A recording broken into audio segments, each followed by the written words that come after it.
Hey, are you free tomorrow evening? Uh, I... Freeze frame. Why did you stop? I knew the words, but nothing came out. You didn't forget English. No, I understood everything.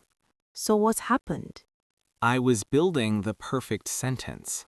And while you were building, the moment moved.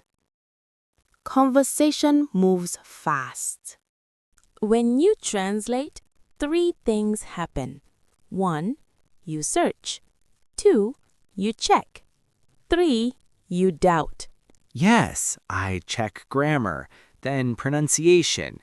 Then confidence disappears. Exactly. Your brain is busy, but not speaking.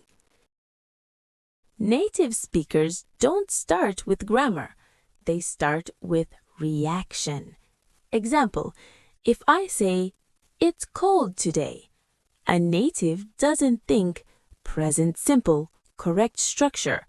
They say, "Yeah, freezing, too cold, I hate this weather." Reaction first. So they speak before thinking?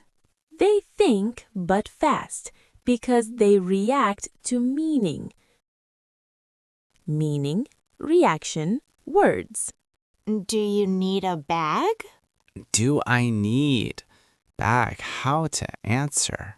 No thanks. 2 words. Conversation continues. Short answers keep flow. Are you upset? I freeze again?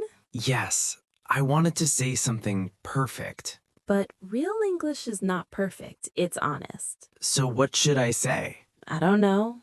Maybe. A little. Honest, greater than perfect. Let's train reaction speed. No full sentences. I see a word, you react. Ready? Busy, Hungry, tired, excited. late. React, don't build. Now, small phrases. She says, "How was your day?" Good. Long. Okay.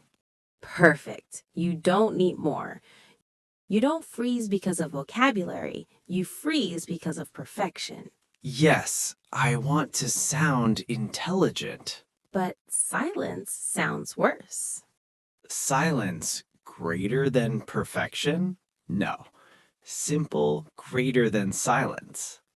If you react, you sound natural.